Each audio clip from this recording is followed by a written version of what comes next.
It is tradition for a keynote speaker to address the graduates at the commencement ceremony. Sage words of wisdom and inspiration are offered to young people who are about to embark on new beginnings. We welcome Mr. Joseph Acquae. A 2006 graduate of St. Basil's, our keynote speaker stood before his graduating class to give the valedictory address, and it is with great pleasure that we have invited him here to speak to you today. During his time at St. Basil, he was very active in all aspects of student life. He was a member of the track and field, cross country, and basketball teams, and was involved in many extracurricular activities, including student council, Model UN, and BASAC. He subsequently attended the University of Toronto on an academic and athletic scholarship, participated in varsity track and field, and would graduate with highest honors with a Bachelor of Physical Health and Education. He continued his post-undergraduate studies at York University and eventually obtained admission to Meharry Medical College in Nashville, Tennessee to study medicine. In 2016, he graduated with highest honors and served as the chapter president for the Alpha Omega Alpha National Honor Society. Currently, he is in his second year of residency at the University of Minnesota in the Department of Urology, where his main focus is on surgical management of prostate, bladder, and kidney cancers. Please join me in welcoming Mr. Joseph Acquae.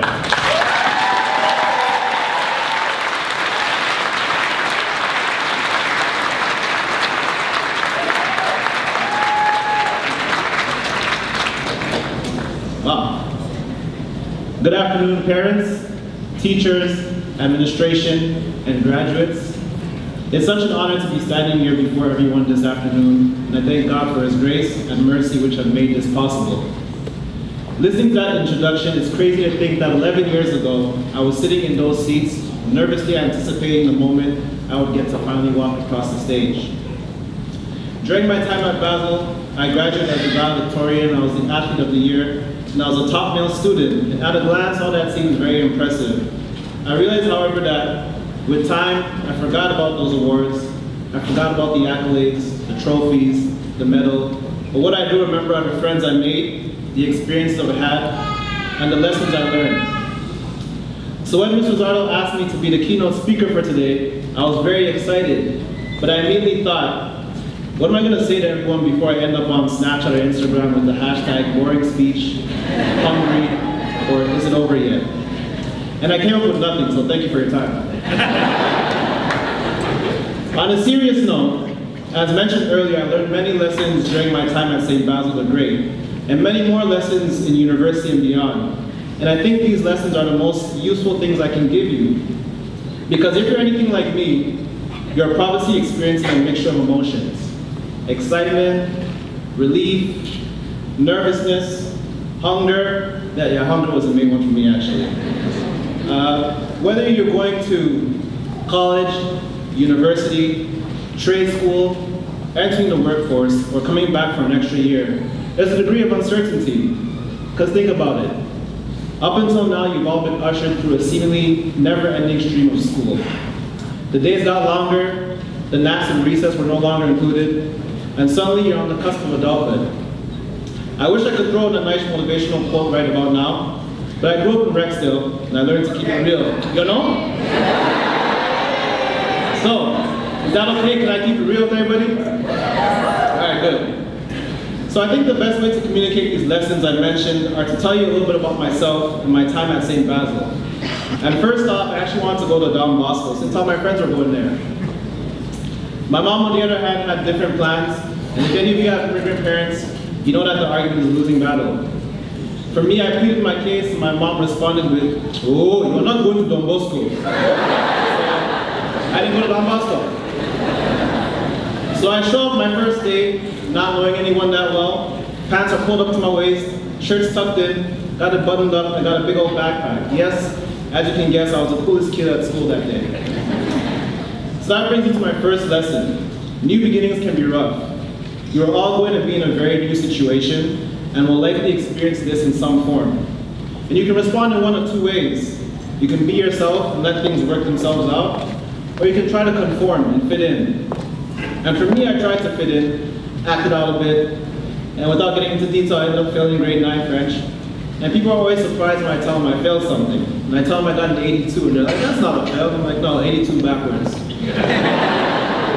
So, I took the course again, I switched to applied, and I was hoping I'd get a different teacher. He decided to teach applied that year. So, I did pass that time though. And I realized at that point it wasn't about trying to fit in as much as it was about being yourself. And this is not to say that you're not going to change, but I believe change is always better when it's anchored to your authentic self. So back to my story. When I graduated high school, I felt like I was on top of the world. I had a bunch of awards, won some scholarships, and I was ready to take on the world. And I took my first chemistry exam and failed miserably. I ended up barely passing the course, and I essentially lived through that first semester. So this brings me to my second lesson. You're all going to experience failure in some way, shape, or form. There's no way around it. I wish I could say otherwise. But once again, the important thing is how do you respond to this? You can concede defeat, or you can set aside your pride, seek help, and keep on striving. I would bounce back, but this failure was not the last I would encounter. After graduating university, I failed to gain entrance to medical school. I didn't get into any of the master's programs I applied to. And in fact, the same day I found that I didn't get into any of those master's programs, somebody decided to help themselves to my car in my driveway. So here I found myself, new degree, no car, new bills to pay, and on top of that, things were becoming very challenging financially at home, so I needed to work. So I used my university degree and got my first job, a janitor. Yes, my job was to clean the parking lots on campus. It was always a fun conversation when I had to run into former classmates and explain what I was doing. As I mentioned earlier, Albert, even in this situation, I continued to work hard. I set my pride aside, and I gained a new respect for custodians because it's hard work. Eventually, I raised enough money to retake a few courses at York U, I reapplied to medical school, and on my second try, I was successful in gaining admittance. My medical school, I felt like I mastered being a student pretty well. Things were going smoothly, I was enjoying my time in Nashville with its great weather and the funny accents, and it was in my third year that I would learn my next lesson. During this year, I learned that my oldest sister had come down with a brief respiratory illness, and I didn't think much of it. But in the span of a few months, she would go from being the picture of perfect health to being formally diagnosed with leukemia and passing away in her early 30s. And what's the lesson I learned here? You're going to experience loss in some capacity. In fact, some of you already know this. So do not take your relationships for granted. It's very easy to lose touch with people or get so caught up in your life that you forget about the people who helped enrich yours. This goes for parents, siblings, friends, families, teachers, mentors, and everyone else who has poured into your life. Yes, some relationships are not going to be beneficial, but learn to cherish the ones that have been proven to be. Because as you age, you'll quickly realize that those special relationships are few and far between. As one of my favorite rappers, Kanye West, once said, if you admire somebody, you should go ahead and tell them. People never get the flowers while they can still smell them. My last lesson is that goals are fluid and success is subjective. Throughout your life, you're going to set numerous goals and you're going to define your success in different ways. If plan A doesn't work, it doesn't mean you failed. If you aren't living the Instagram fantasy of some of your peers, it doesn't mean you're unsuccessful. Once you learn to define your success for yourself and understand that goals can and will change, then it's only a matter of time until you reach your own goals and become successful on your own terms. So I already threw in a quote from one of my favorite rappers, so I'll indulge you with another one from Miss Lauryn Hill. This is a mantra I often repeat to myself when things start to get a little challenging.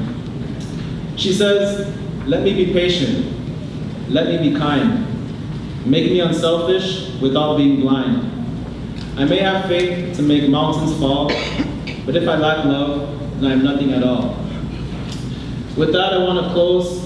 God bless each and every one of you, and remember that as Basilians, you're called to strive for that which is great. Thank you.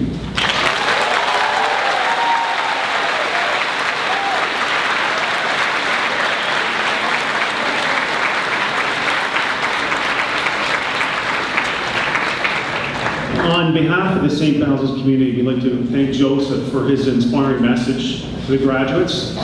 We are grateful for you accepting our invitation to speak today. I now would like to invite Ms. Rosario up to present Joseph with a gift of our appreciation.